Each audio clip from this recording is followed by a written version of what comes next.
noite, igreja. Quero convidar os irmãos a ter a palavra do Senhor em Tiago, no capítulo 4.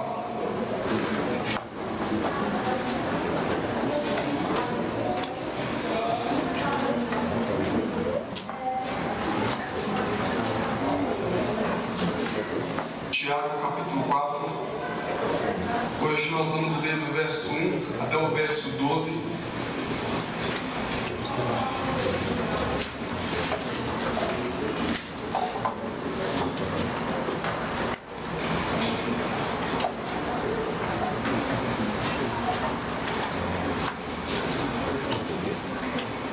Nós estamos falando aqui, nesses domingos, sobre um tema interessante. Ainda somos cristãos?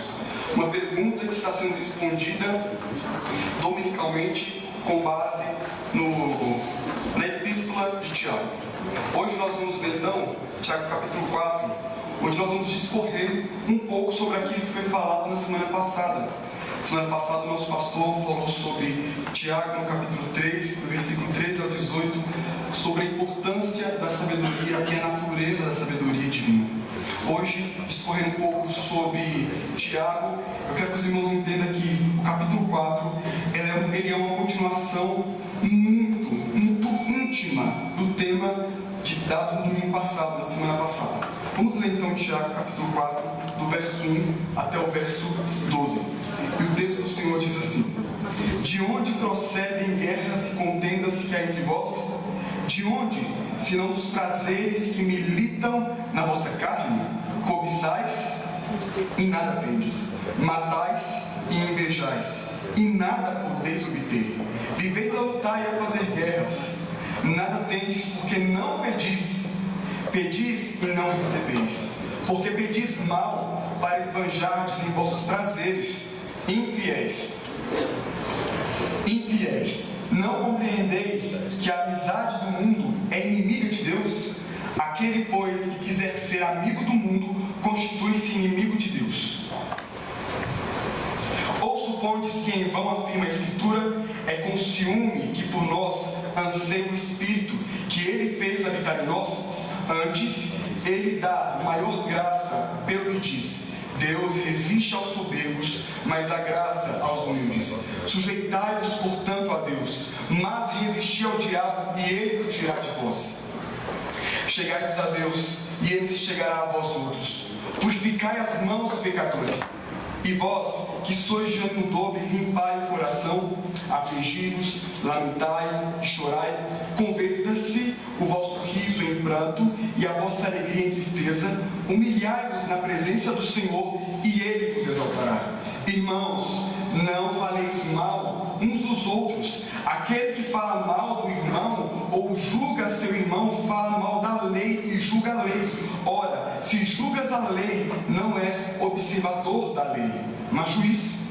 Um só é legislador e juiz, aquele que pode salvar e fazer perecer. Tu, porém, quem és que julgas o próximo? Tiago é uma carta tensa para ser lida. Por que eu digo isso? Ao mesmo tempo que quando nós lemos Tiago, nós encontramos uma facilidade para compreender aquilo que ele está nos ensinando. Por quê? Porque quando você lê Tiago, você começa a perceber que Tiago ele possui algumas características de alguns autores do Antigo Testamento. Tiago é um dos livros do Novo Testamento que mais tem provérbios. É um livro de sabedoria prática. Ou seja, no Novo Testamento, Tiago é equivalente a Provérbios no Antigo. É equivalente a Jó com suas ideias de cunho pessoal, de cunho visível, aplicada no dia a dia. É teologia, sim, mas teologia prática, aplicada no dia a dia.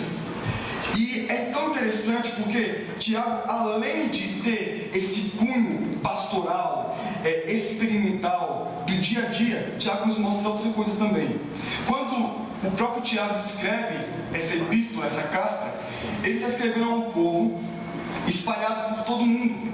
E em Tiago nós encontramos algumas ideias implícitas no texto. Tiago fala e discorre a respeito de um Deus que é uno. Tiago fala sobre graça, Tiago fala sobre justiça, mas ele não para explicar esses termos. Ou seja, ele não se preocupa em fazer e explicar uma teologia. Ele já aplica o texto bíblico, dando a entender que ele está escrevendo para quem? Para para judeus cristãos. Não gentios, mas para judeus cristãos. Judeus que haviam se convertido ao cristianismo, agora reconhecem que Cristo é o único Senhor, agora reconhecem que Cristo é o Todo-Poderoso, aquele que foi prometido no Antigo Testamento e veio para salvar o seu povo. Então, os destinatários da carta de Tiago são pessoas que conhecem muito bem o Antigo Testamento. São pessoas que conhecem muito bem as doutrinas mais básicas do cristianismo, as doutrinas mais básicas do judaísmo, por que não? Essas pessoas conheciam isso, mas elas precisavam de algo a mais. A mente estava muito cheia de conteúdo, mas eles precisam de uma sabedoria experimental, algo prático. Por isso ele escreve essa epístola. Essa epístola veio a calhar porque ela veio justamente no momento onde o povo de Deus estava sendo perseguido. Onde estava esse povo? De acordo com o versículo 1 do capítulo 1 de Tiago, esse povo estava espalhado por toda a dispersão. Ou seja, este povo não estava em Israel, não estava naquele domínio do povo de Deus. Muito pelo contrário, esse povo estava por todo o mundo. Grécia, Espanha e outros lugares da terra. Lugares que propiciavam a adoração a quem? Não a Deus, mas a outros deuses. Era um povo que agora estava sendo perseguido. E esse povo precisava, em meio à perseguição, em meio à provação, viver de forma prática a teologia que eles tinham em mente. Por isso que Tiago nos ensina, no seu primeiro capítulo ainda, ali no verso 5 e 7, ele diz: se você se percebe falto de sabedoria, peça a Deus, porque liberalmente Ele dá sabedoria àqueles que o pedem. Peça sabedoria a Deus. Deus dá liberalmente, nós estudamos sobre isso alguns domingos atrás. Mas Tiago continua falando sobre a importância de pedir e de viver em sabedoria. De acordo com o capítulo 3, nos versos 13 em diante, Tiago também vai falar sobre a necessidade de ter sabedoria e mais. Ele vai falar sobre a natureza dessa sabedoria. A sabedoria divina é uma sabedoria que é pura, que é pacífica, que é indulgente, é uma sabedoria tratável, plena de misericórdia e de bons frutos, frutos de justiça. E no versículo 18, ele nos ensina algo muito importante. Abra lá, Tiago capítulo 3, versículo 18. No versículo 18, Tiago vai nos mostrar que essa sabedoria, ela se manifesta no meio da igreja por meio de obras de justiça. Ou seja, é o falar bem com os irmãos, uma palavra que tem tempero, que tem sal, que tem Espírito Santo, é o falar em salmos, é confessar os pecados. Quando ele fala sobre obras de justiça, a ideia não é apenas falar, mas é viver de forma a dar a entender quem habita em nosso coração, que nós somos salvos e que hoje, sendo salvos, nós somos sábios. Vivemos de forma a transmitir a sabedoria dos céus, a sabedoria do alto. Tiago, ele está escrevendo para pessoas que já entenderam isso. E ele fala no versículo 18 que as minhas obras, elas demonstram a minha sabedoria. Logo, a sabedoria aplicada nos leva à paz. É justamente isso que está no versículo 18. Tiago está falando isso. Se você vive a vida de forma sábia, inevitavelmente, em todos os lugares onde você estiver, inevitavelmente terá paz. A sabedoria nos leva à paz. Só que, irmãos, quando nós analisamos o nosso dia a dia, não parece ser assim. Quando nós analisamos nossas relações, não parece ser assim. Somos cristãos? Sim. Temos sabedoria? Talvez isso pode ser questionado.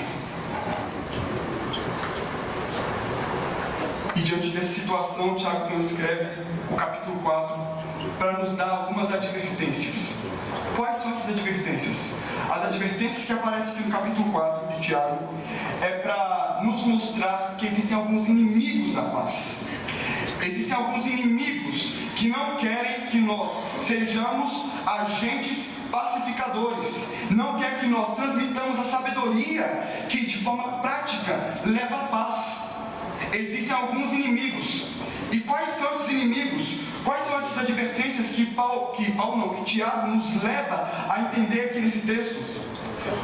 O primeiro parecer de Tiago é que nós devemos nos atentar para os desejos carnais. Olha o texto de Tiago aí, no versículo 1 ao versículo 3. Ele diz assim: de onde procedem o quê? Guerras e contendas que há entre vós. Ele parte do pressuposto que ele tem consciência de que entre o povo de Deus, que nas relações diversas que nós possuímos, existem guerras e contendas.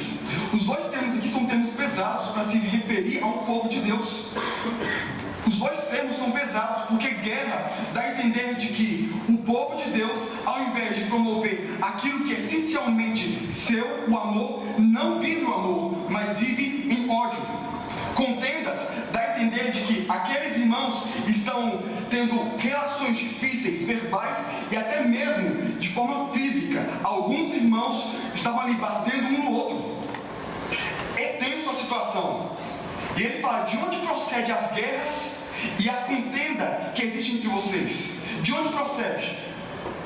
Muitos de nós, olhando para isso, falaríamos: esse ódio, essa guerra é fruto de uma diferença de classe econômica, uma diferença cultural, uma diferença, não sei, até mesmo de religião.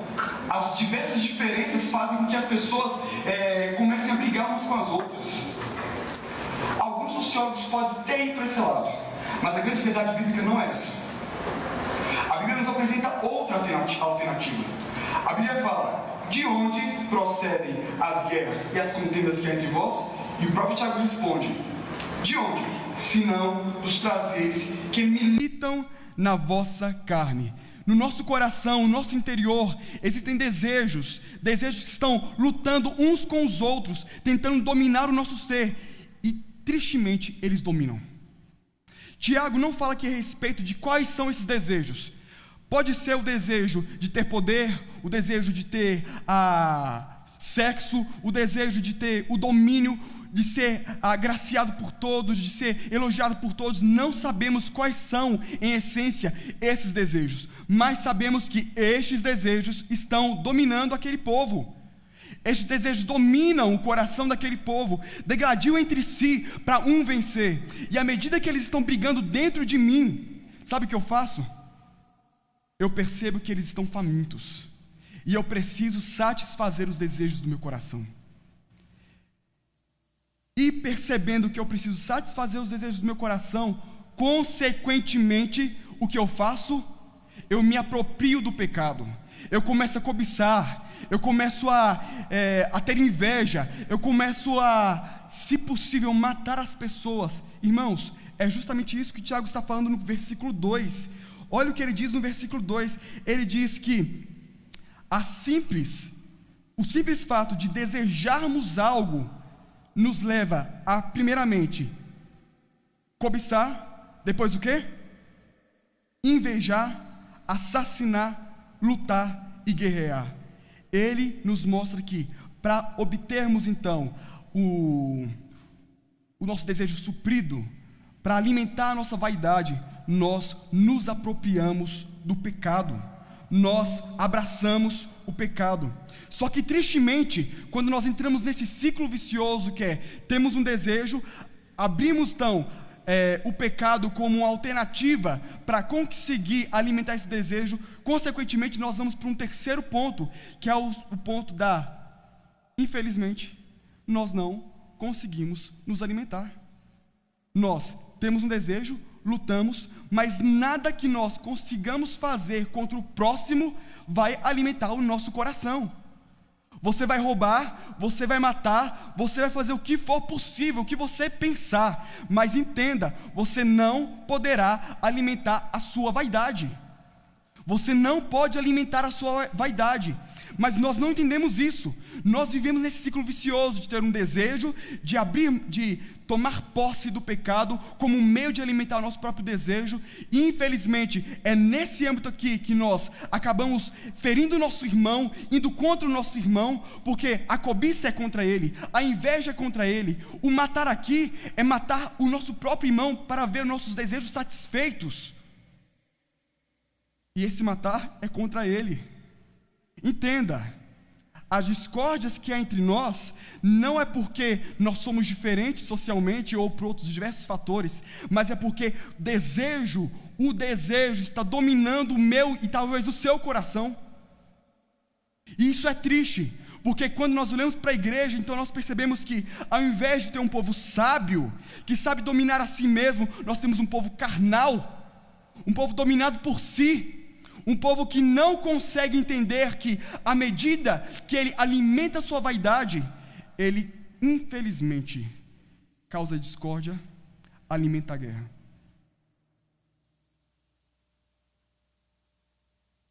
É justamente isso que o Tiago está falando para nós. O nosso proceder sábio precisa ser aplicado na nossa relação. O nosso proceder sábio nos leva à paz.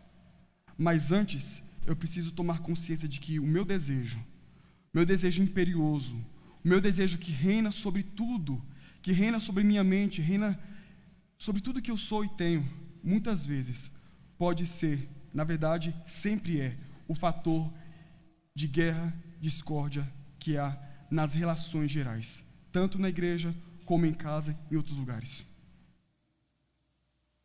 Como então acabar com esse ciclo vicioso? Ele nos apresenta no versículo 3, então, algo que pode e que vai sim destruir esse ciclo vicioso. Nós temos um desejo, logo nós apropriamos do pecado como um meio de alimentar esse desejo.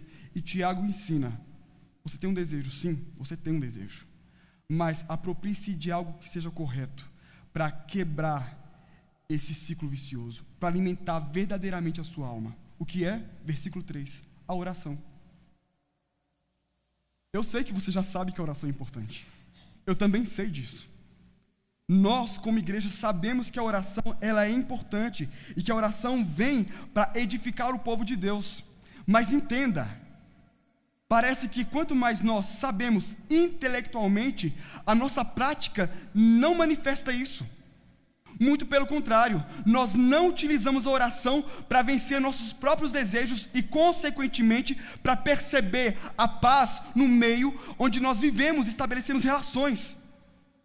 Nós precisamos orar. Está em guerra, ore.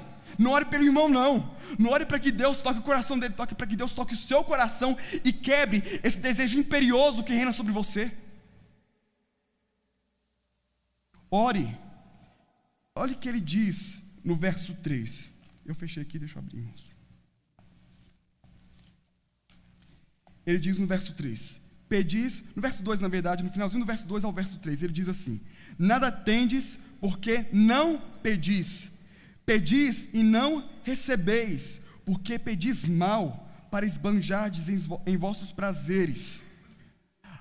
Ele nos mostra que a oração é um meio de acabar com esse ciclo vicioso, mas ao mesmo tempo ele nos mostra dois extremos da oração. Um é o não orar. Vocês têm desejos, só que vocês não oram. Vocês se apropriam de algo que é do seu irmão. Vocês querem a bênção que é do seu irmão. Vocês não querem receber por meio da oração a sua própria bênção. Vocês não oram. E acaba que no final das contas, o resumo de toda a ópera é que você nada tem.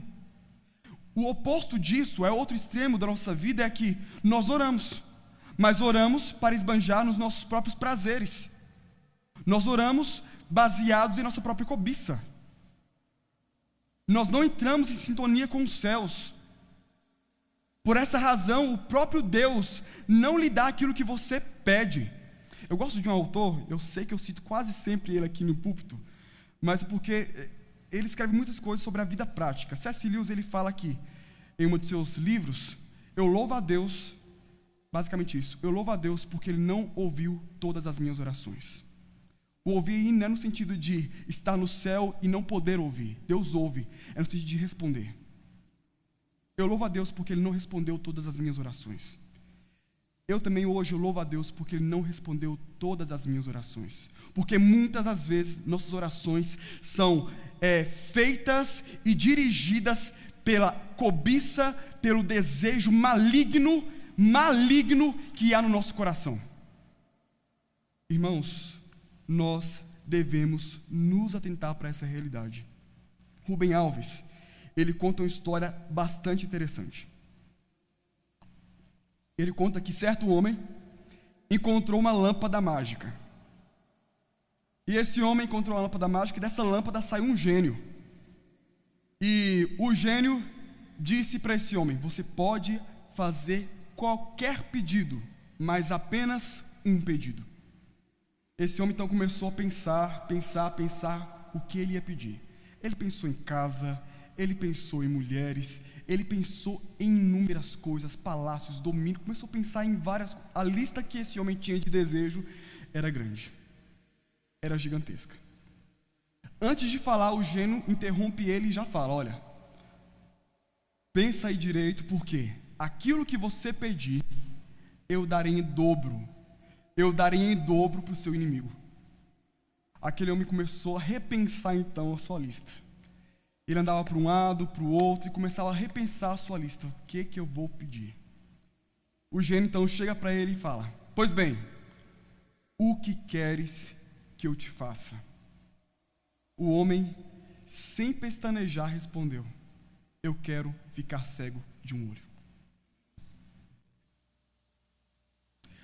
Preste atenção. Muitas vezes essa história, ela relata um pouco do nosso desejo pecador. O nosso coração é um coração de vaidade. Se você vasculhar o seu coração, você vai perceber que as intenções do seu coração, do meu coração, me conheço, não são tão boas assim, não são tão puras assim. Somos movidos por uma vaidade que nos cega. É por isso que a Bíblia por diversas vezes fala: nós não sabemos orar. Nós não sabemos orar, mas entenda, o fato de não saber orar e o fato de orar muitas vezes errado não significa que a oração não é um meio. A oração é um meio. Ela é um meio que rompe com essa vida sem sabedoria que promove guerras. Se você é cristão, se você tem a sabedoria dos céus, pois então, ore, busque os céus, porque buscando os céus em oração, certamente você estabelecerá paz, viverá em paz com o próximo.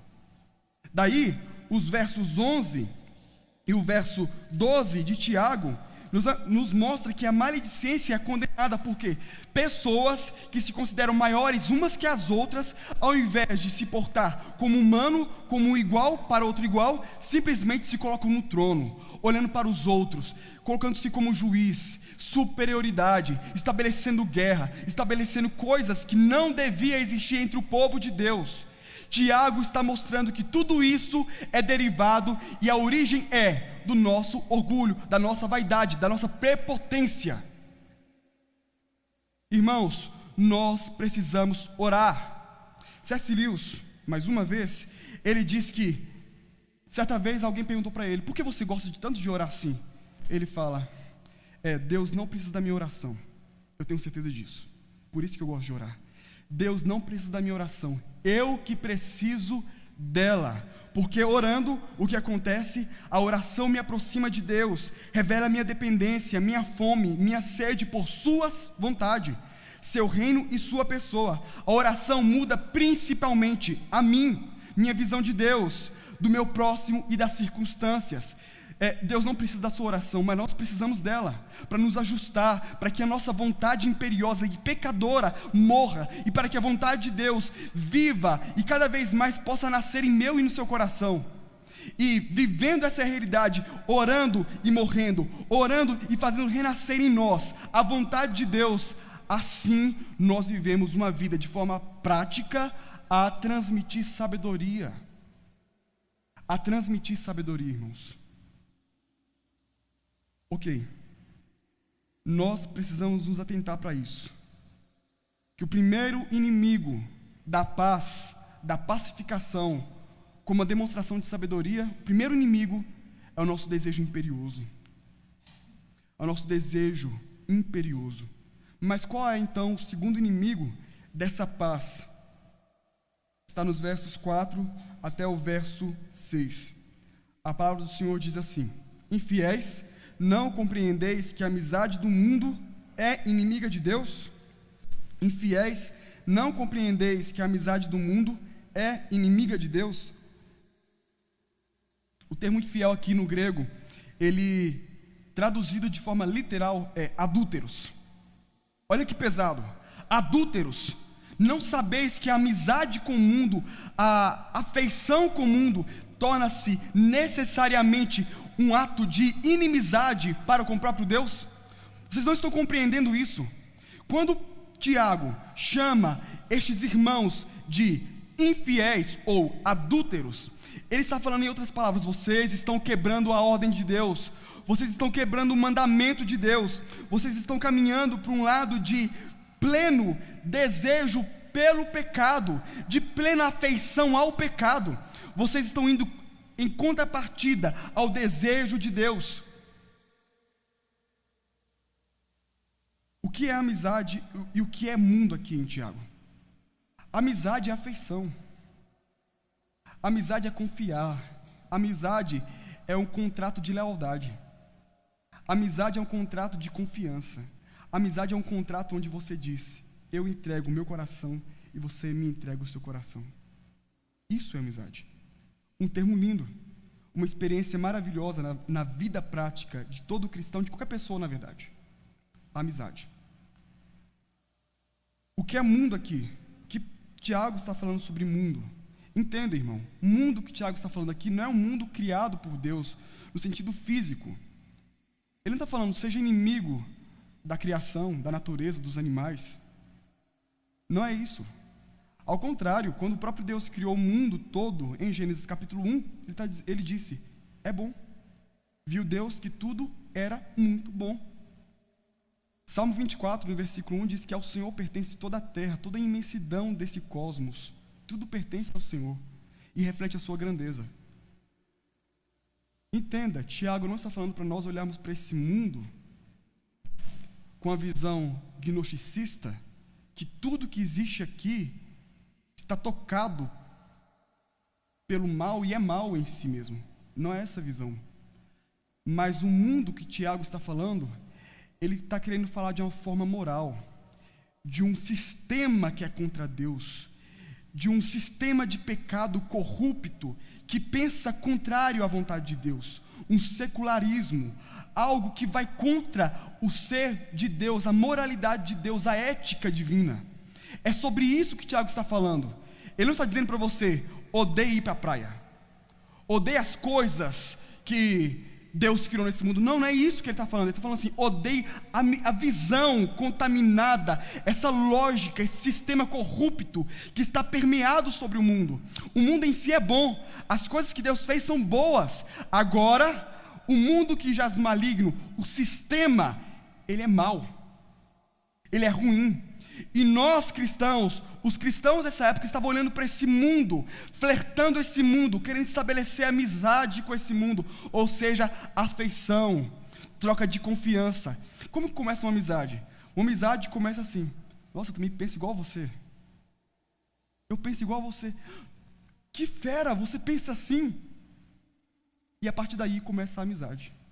Agora imagine, a noiva do Senhor, a igreja do Senhor, resgatada, comprada, olha para o inimigo do Senhor, este mundo tenebroso, esse sistema que é totalmente contrário à vontade de Deus, e fala: eu penso como você. E ela começa a adulterar, porque ela tem relação íntima com o mundo, uma relação com o inimigo do próprio marido, a saber, Deus. Olha que tenso isso. A amizade do mundo é inevitavelmente uma inimizade com Deus. Deus não compactua com o mundo. Deus e o mundo não se misturam. Deus e o mundo não se juntam. Ou você opta por de fato obedecer à voz de Deus, ou você vai padecer. E onde eu afirmo isso? Eu afirmo no próximo verso. Olha o que o próximo verso de Tiago nos mostra. O próximo verso de Tiago fala o seguinte, que ou supondes que em vão afirma a Escritura. Você acha mesmo que a Escritura estava brincando quando ela disse que Deus é zeloso? Você acha mesmo que a Escritura estava, só colocou uma informação a mais, que não tem nada de relevância para a sua vida?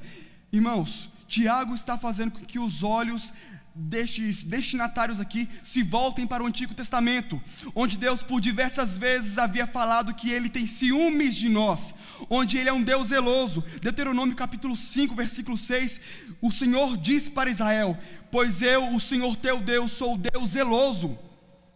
Zacarias, também nós encontramos a mesma expressão: pois eu, o Senhor teu Deus, sou um Deus zeloso.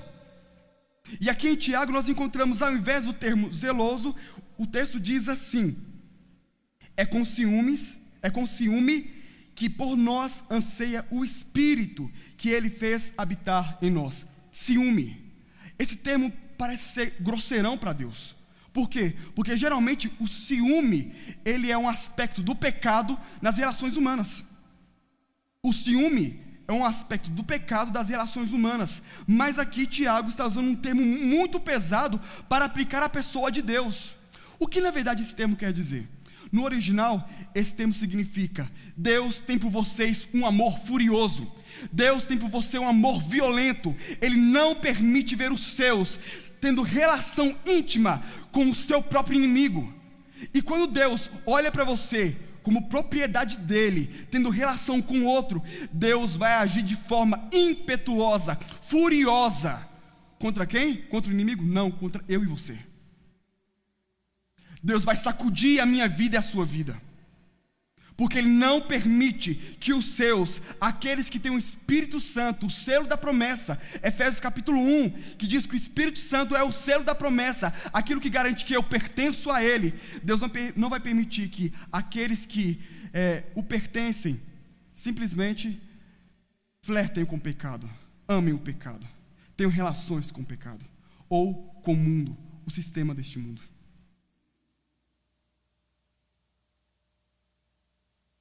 Irmãos, Deus tem zelo, e Naum diz que Ele é Deus zeloso e completa, e vingador. Ele cuida dos seus. Nós cantamos uma música aqui na igreja. O nome do autor dela, antes de falar a música, é Macmillan. Macmillan começa sua música da seguinte forma: Ele tem ciúmes de mim, o seu amor é como um furacão. No original dessa música é: Ele tem ciúmes de mim, sou como uma árvore, e sinto o peso do vento balançando-me de um lado para o outro, e esse peso é a sua misericórdia. Aquela grande música que nós cantamos, me ama, Ele me ama. Essa música, esse autor, quando escreveu essa música, ele escreveu num momento de tensão na sua vida. Ele havia perdido uma pessoa muito próxima dele mesmo. Ele entra para o quarto, diz o seu testemunho que ele chorava e começava a meditar, começou a buscar Deus e começou a refletir sobre o caráter do amor de Deus. E vendo esse testemunho, eu achei interessante algo que ele disse a respeito disso. Ele disse que ali no seu quarto, quando ele compunha a música e refletia sobre o caráter do amor de Deus, ele percebeu que o amor de Deus não é amor leve, não é amor hollywoodiano, cor de rosa, um amor quente. Não é assim. Ele se deparou, por sua experiência, que o amor de Deus é um amor pesado, um amor meio grosseirão, um amor que vem e sacode os seus. E isso nos faz relembrar da experiência que Israel teve. Quando Israel estava em pecado, Deus vai e pega Israel e leva Israel para o deserto. E quando em Oséias, Deus adverte o povo que está vivendo em pecado mais uma vez, e esse povo vai ser levado para o exílio, Deus usa o profeta Oséias para dizer ao povo: eu mais uma vez levarei vocês para o deserto, porque somente ali eu poderei lhes falar o coração. Somente ali. quando nós estamos tendo alguma relação de amizade com o mundo, automaticamente nós não somos sábios. Por quê? Porque nós estamos estabelecendo uma guerra contra aquele que nos chamou. Nós somos chamados para viver paz, não somente com o próximo, mas principalmente e necessariamente deve ser sim com o nosso Deus. Ele nos chamou para viver em paz com Ele, mas sendo amigo do mundo não dá, sendo adúltero não dá. Mas entenda, Ele é ciumento, Ele é Deus zeloso, e Ele, se possível, nos levará para o deserto, nos sacudirá. Pois bem, irmãos, a nossa sabedoria deve ser vista entre todos, deve ser contemplada por todos. O que impede a nossa sabedoria de ser percebida de forma a promover paz é simplesmente porque o meu coração está cheio de vaidade, cheio de desejos carnais. E também porque muitas das vezes eu estou flertando, estabelecendo amizade com o mundo. Eu devo tomar consciência de que esses dois elementos são grandes inimigos da paz. Paz com o próximo e paz com Deus. O que fazer então? Tiago, pela misericórdia de Deus, nos versos 7, agora até o verso 10, trará para nós 8 imperativos. 8 atividades, passos, que nós devemos tomar, que nós devemos fazer. Para quê? Para que nós mudemos de postura, nós mudemos nosso rumo. O que fazer então? Ele diz o seguinte: sujeitai-vos a Deus. Sujeitai-vos a Deus. O termo sujeitar aqui é tão interessante que no original ele traz ideia para nós de... É um imperativo, ok? Coloque em ordem as tropas. Coloque em ordem as tropas para que essas tropas possam obedecer à voz do general. Este termo é um termo militar usado naquela época. Sujeitai-vos. Coloquem as tropas em ordem, porque existe uma guerra espiritual e vocês precisam ouvir o comando do grande Supremo General. Aplicado à nossa vida coloque sua vontade, coloque seus desejos, coloque seu pensamento, coloque seus sonhos, coloque aquilo que se é e aquilo que se tem, tudo sobre a autoridade de Deus. Sujeite-se a Deus, sujeitai-vos, pois, a Deus, e resisti ao diabo. Não dê lugar ao diabo, não dê oportunidade para o diabo incentivar a sua carnalidade, incentivar a sua amizade com o mundo. Coloque-se numa postura de resistência ao diabo e numa postura de sujeição à voz de Deus. Os termos aqui são termos militares. Nós precisamos nos atentar para isso. Nós precisamos nos sujeitar a Deus Todo-Poderoso. E tem uma promessa para isso. Se nós nos sujeitarmos a Deus e resistir, o próprio diabo, Satanás, ele, o inimigo, aquele que quer ver o nosso desejo à flor da pele, sendo instigado, sendo motivado, ganhando vida, ele fugirá de vós. Mas parece que muitas vezes é o oposto, né? Parece que muitas vezes nós resistimos a Deus e nos sujeitamos ao diabo. Resistimos a Deus, à vontade do Senhor, ao querer imperioso do Senhor. E falamos assim, não, nada disso, não quero isso para mim. Eu quero aquilo que o diabo pode me mostrar. Eu quero ver, sabe o que é? Eu quero olhar para a árvore, perceber que ela é boa, agradável, aprazível aos olhos, boa para dar entendimento. Eu quero ouvir a sugestão dele. Sujeitamos-nos, portanto, a quem? A ele. Sujeite-se por completo, por inteiro ao Senhor. E o texto diz mais. Qual o segundo imperativo aqui? O segundo imperativo é: chegai-vos a Deus. Chegai-vos a Deus, e Ele chegará a vós outros. Nós precisamos nos chegar a Deus. A grande ideia aqui é que Deus está no mesmo lugar. Deus não saiu do seu lugar. Quem está cada vez mais se afastando da presença de Deus somos nós. É nós que, com o nosso pecado, com a nossa cobiça, com a nossa amizade com o mundo, diariamente nos afastamos do Senhor. Por isso que o texto diz: achegai-vos a Deus, retorne, arrependa-se, volte-se para Deus, porque certamente Ele vai se chegar a você, Ele já está ali, Ele está propício a te abençoar, Ele está propício a ter uma relação contigo. Mas quem precisa ter uma mudança de vida não é Deus, é você. Não é Deus que precisa arrepender dos seus pecados, é você e eu, somos nós. Chegai-vos a Deus, e Ele se achegará a vós outros. Isso é tão bonito, sabe por quê? Porque essa é a mensagem bíblica. Deus sempre, quando percebeu o seu povo desviado, longe, Deus olha para o seu povo e faz esse mesmo convite. Zacarias capítulo 1, no versículo 3, Deus diz assim: tornai para mim, diz o Senhor dos exércitos, e eu me tornarei para vós outros, diz o Senhor dos exércitos.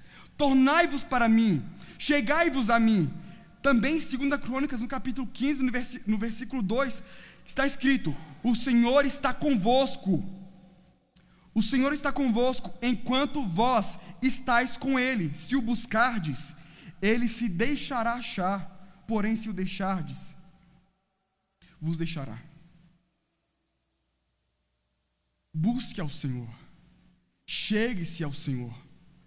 Nós temos essa graça por meio de Cristo Jesus. O véu foi rasgado, nós podemos nos achegar a Ele, arrependidos de tudo que fizemos e somos. Nós podemos caminhar, trilhar esse caminho. E diz mais, e agora no próximo verso, ainda no verso 8, nós encontramos outros imperativos, que é: purificai as mãos, pecadores. E o outro imperativo é: limpai o coração. Purificai e limpai. Esses dois verbos, eles fazem muita alusão ao culto que era feito no Antigo Testamento. Para entrar no templo naquela época, tanto o sacerdote como qualquer outra pessoa, na verdade, o sumo sacerdote devia fazer o quê? Devia limpar as mãos. O limpar as mãos fazia parte do culto. E significava o quê? Significava que não somente o entrar ali era um ato de santidade, mas o limpar as mãos do sacerdote naquela época significava: Deus, toda a minha vida, todas as minhas obras, tudo que eu faço durante todo o ano, durante toda a minha vida, durante segunda a segunda, tudo é santo ao Senhor. O que Tiago fala aqui é: purifique-se, mas não de forma ritualística, mas de forma interna, pessoal, íntima, profunda, diariamente, todos os dias. Limpar o coração traz essa mesma ideia. Nós precisamos rejeitar todo dejeto espiritual que nos impede de viver de fato para a glória de Deus. O que mais Tiago fala para nós? No próximo verso, ele nos mostra no versículo 9, agora uma disparada de imperativos: afligir, lamentar, chorar.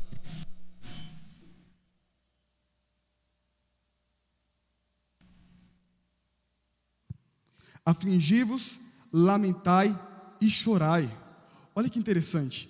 Os três verbos simultaneamente trazem a ideia de que nós precisamos demonstrar para as pessoas. Isso que nem é religiosidade falsa. Nós devemos demonstrar para as pessoas, de forma física, o arrependimento que já houve no nosso coração. Afligi-vos. O afligir aqui, em algumas versões, traz a seguinte ideia: senti vossas misérias. Ou seja, confesse seus pecados. Não tenha vergonha de se reconhecer como um pecador ou aquele que pecou. Afligi-vos, lamentai, falai. Não tenham vergonha de demonstrar para as pessoas que houve internamente um arrependimento, uma busca, uma volta ao Senhor. Não tenham medo disso. Afligi-vos, lamentai e chorai. Converta o vosso riso em pranto e a vossa alegria em tristeza. Mostre para todos e que todos possam ver que vocês de fato estão comprometidos com um novo estilo de vida. Em Joel nós encontramos a mesma sugestão. Em Joel, no capítulo 4, diz que nós devemos não vestir panos de saco, mas devemos rasgar o nosso coração, demonstrando para todas as pessoas que nós estamos arrependidos dos nossos pecados, do nosso flerte com o pecado. E por fim, o 8º imperativo: humilhai-vos. Humilhai-vos na presença do Senhor, e Ele vos exaltará. Nós precisamos entender quem somos diante do Senhor. Ele é o Deus Todo-Poderoso. Foi muito bem dito aqui no começo que Ele é o Deus sublime, excelso, acima de tudo e todos. E quando nós nos achegamos diante desse Deus, nós devemos ter consciência de quem somos: nada. Nós precisamos nos humilhar na presença do Senhor, e Ele nos exaltará. E muitos pegam esse versículo aqui, tiram do contexto e usam esse versículo como prova ou como promessa de que Deus irá prosperar a sua vida, de que Deus te dará honra. Aquele irmão que te humilhou vai perceber que Deus vai te dar honra. Meu irmão, não é isso que a Bíblia está falando. A honra aqui que Deus está nos dando é a honra de poder habitar e estabelecer amizade com Ele. Essa é a honra que nada e ninguém pode nos dar. Não é honra financeira, não é honra de dignidade, não é isso não. É uma presença que implica no meu viver e no seu viver algo que ninguém jamais pode nos dar. Uma paz que ninguém pode nos dar, uma alegria que ninguém pode nos dar. Isso é a verdadeira honra. Humilhai-vos na presença do Senhor. Humilhai-vos diante do Senhor, e Ele vos exaltará. Pode ter certeza, se hoje você se humilhar diante do Senhor, reconhecendo seus pecados, você não viverá como vive antes. Pode ter certeza que Deus não olha para o seu arrependimento, não olha para os frutos do seu arrependimento e esnoba de você. Muito pelo contrário, Ele te honrará com a sua presença, Ele te honrará com a sua maravilhosa e doce consolação. É isso que o Senhor está prometendo ao seu povo por meio de Tiago. Em suma, nós somos um povo chamados para viver a sabedoria. Nós somos um povo chamados para viver em sabedoria e promover por meio da sabedoria o quê? A paz. Só que infelizmente nós não conseguimos promover a paz porque encontramos alguns cânceres infiltrados na nossa relação. O primeiro deles é o estar cheio de si mesmo. O segundo deles é a amizade com o mundo. O que fazer então? Já falou isso. Sujeitar, chegar a Deus. Mas eu não disse para você o que o verso 6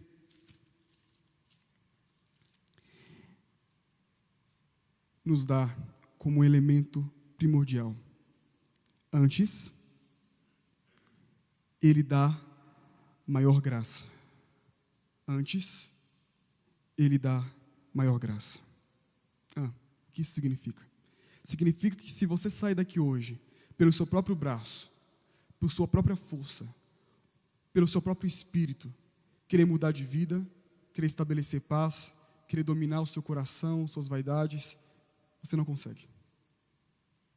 Não existe palavra, não existe força de vontade, não existirá nada que fará você mudar. Entenda, irmãos, nós só conseguimos nos sujeitar porque antes de tudo, Deus vem com graça e nos dá a possibilidade de ter uma relação com Ele. Tudo é pela graça. Se Deus tem te chamado a viver uma vida que promove paz, entenda, você fará isso por meio da graça. Entenda, você fará isso por meio da ação de Deus. Deus, gratuitamente no amado, tem nos dado a oportunidade de viver conforme a sua vontade, de viver conforme o seu santo querer. Deus, por meio de sua graça, está abrindo para nós uma oportunidade de viver diante dEle, de nos humilharmos diante dEle, e mais, por sua graça, Ele nos dá a chance de caminhar os mesmos passos que Cristo caminhou. Cristo, Ele é o benfeitor. Cristo, Ele é aquele que promove paz nas relações humanas. Cristo é aquele que instituiu e promoveu a grande e eterna paz entre nós e Deus. Ou seja, somente a convicção de que é pela graça, de que é por Cristo, que nós hoje viveremos como promotores da verdadeira paz entre o próximo e com o próprio Deus. Não é por você mesmo, é por Cristo. Que Deus possa ter misericórdia de mim, de você, de nós como igreja, e que nós possamos compreender essa verdade. A sabedoria, ela é percebida nas relações com o próximo e com Deus. Que Deus possa nos dar a oportunidade de viver em paz, com tudo, com todos e com Ele.